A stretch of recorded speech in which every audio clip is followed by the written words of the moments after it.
Hello friends. अब से हर हफ्ते मैं आपको सुनाने जा रही हूँ विक्रम और बेताल की रोमांचक कहानियाँ। लेकिन उससे पहले हम जान लेते हैं आखिर विक्रम कौन थे, वो जंगल क्यों गए थे और बेताल उनके कंधे पर कैसे सवार हुआ था। तो फिर सुनते हैं। बहुत पुरानी बात है। धारा नगरी में गंधर्व सेन नाम का एक राजा राज करता था। उसकी 4 रानियां थीं। उसके 6 बेटे थे जो सबके सब बड़े ही चतुर और बलवान थे। संयोग से एक दिन राजा की मृत्यु हो गई और उनकी जगह उसके बड़ा बेटा शंख गद्दी पर बैठा। उसने कुछ दिन राज किया, लेकिन छोटे भाई विक्रम ने उसे मार डाला और स्वयं राजा बन बैठा। उसका राज्य दिनों दिन बढ़ता गया और वह सारे जम्बूद्वीप का राजा बन बैठा। एक दिन उसके मन में आया कि उसे घूमकर सैर करनी चाहिए और जिन देशों के नाम उसने सुने हैं उन्हें देखना चाहिए। सो वो गद्दी अपने छोटे भाई भर्तृहरि को सौंपकर योगी बनकर राज्य से निकल पड़ा। उस नगरी में एक ब्राह्मण तपस्या करता था। एक दिन देवता ने प्रसन्न होकर उसे एक फल दिया और कहा कि इसे जो भी खाएगा वो अमर हो जाएगा। ब्राह्मण ने वो फल लाकर अपनी पत्नी को दे दिया और देवता की बात भी बता दी। ब्राह्मणी बोली, हम अमर होकर क्या करेंगे? हमेशा भीख मांगते रहेंगे, इससे तो मरना ही अच्छा है। तुम इस फल को लेकर राजा को दे आओ और बदले में कुछ धन ले आओ। ये सुनकर ब्राह्मण फल लेकर राजा भर्तृहरि के पास गया और सारा हाल कह सुनाया। भर्तृहरि ने फल ले लिया और ब्राह्मण को 1 लाख रुपए देकर विदा कर दिया। भर्तृहरि अपनी एक रानी को बहुत चाहता था। उसने महल में जाकर वह फल उसी को दे दिया। रानी की मित्रता शहर कोतवाल से थी। उसने वो फल कोतवाल को दे दिया। कोतवाल एक वेश्या के पास जाया करता था। वह उस फल को उस वेश्या को दे दिया। वेश्या ने सोचा कि यह फल तो राजा को खाना चाहिए।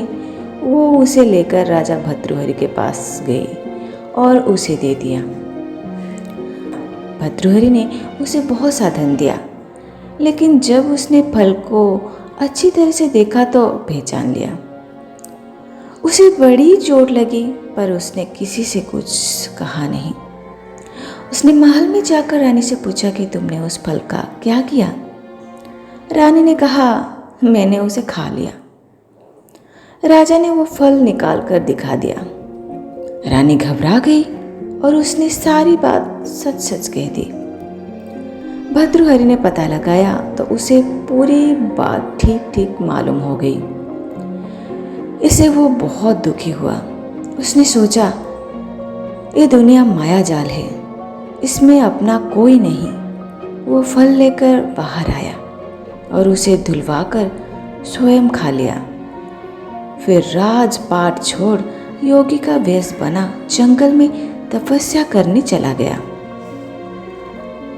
भर्तृहरि के जंगल में चले जाने से विक्रम की गति सूनी हो गई। जब राजा इंद्र को यह समाचार मिला तो उसने एक देव को धारा नगरी की रखवाली के लिए भेज दिया। वह रात दिन वहीं रहने लगा। भर्तृहरि के राजपाट छोड़कर वन में चले जाने के बाद विक्रम को मालूम हुई तो वो लौटकर अपने देश में आया। आधी रात का समय था। जब वो नगर में घुसने लगा तो देव ने उसे रोका। राजा ने कहा, मैं विक्रम हूँ, ये मेरा राज है, तुम रोकने वाले कौन होते हो? देव बोला, मुझे राजा इंद्र ने इस नगरी की चौकसी के लिए भेजा है। तुम सच्चे राजा विक्रम हो तो आओ, पहले मुझसे लड़ो। दोनों में लड़ाई हुई। राजा ने जरा सी देर में देव को पछाड़ दिया।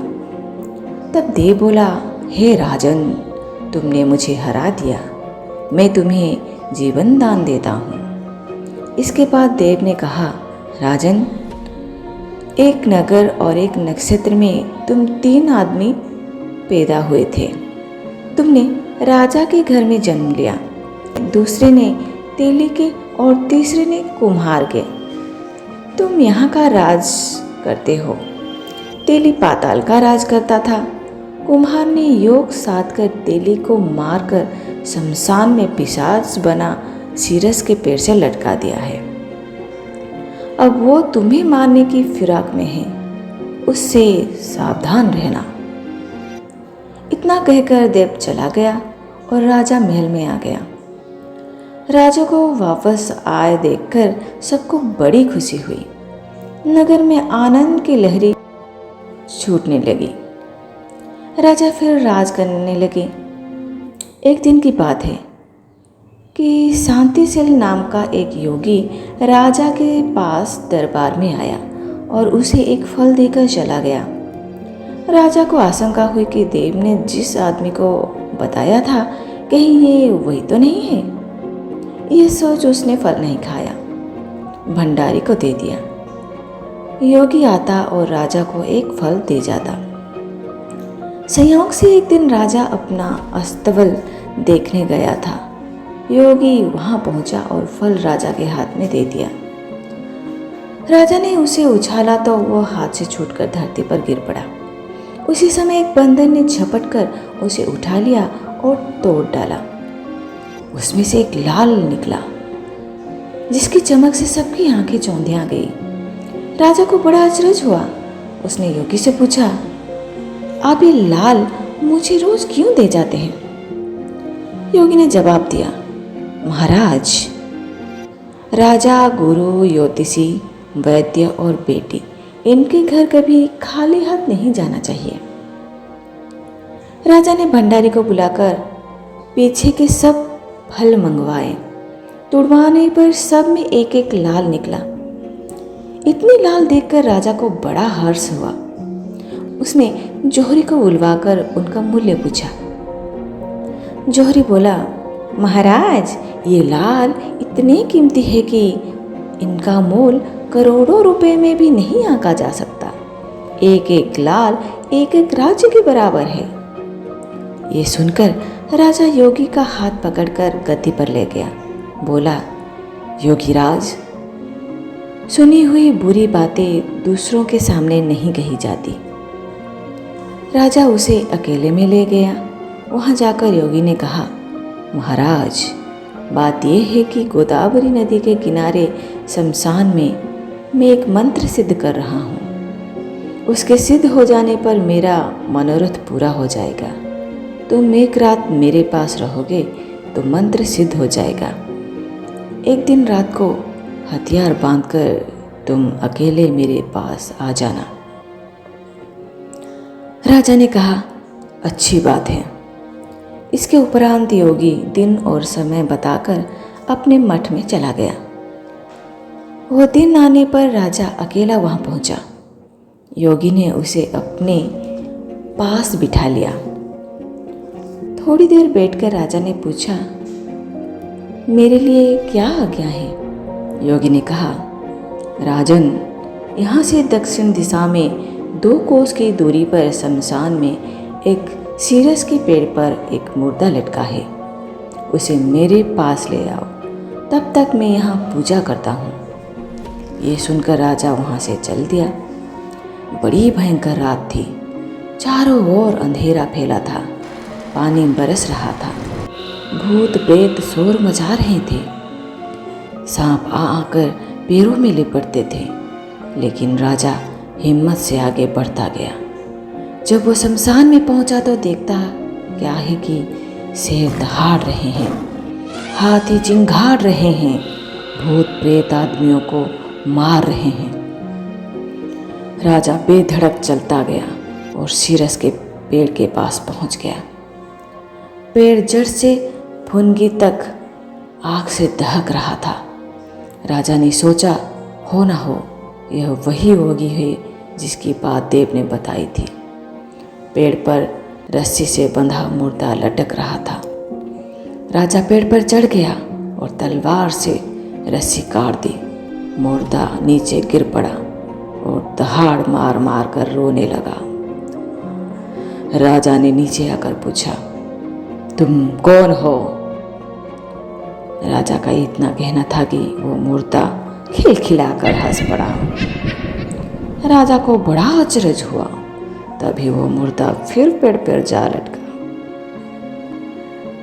राजा फिर चढ़कर ऊपर गया और रस्सी काट मुर्दे को बगल में दबा नीचे आया। बोला, बता तू कौन है? मुर्दा चुप रहा। तब राजा ने उसे एक चादर में बांधा और योगी के पास ले चला। रास्ते में वो मुर्दा बोला, मैं बेताल हूँ। तू कौन है और मुझे कहाँ ले जा रहा है? राजा ने कहा, मेरा नाम विक्रम है। मैं धारा नगरी का राजा हूँ। मैं तुझे योगी के पास ले जा रहा हूँ। बेताल बोला, मैं एक शर्त पर चलूँगा। अगर तू रास्ते में बोलेगा तो मैं लौटकर पेड़ पर जा लगूंगा। राजा ने उसकी बात मान ली।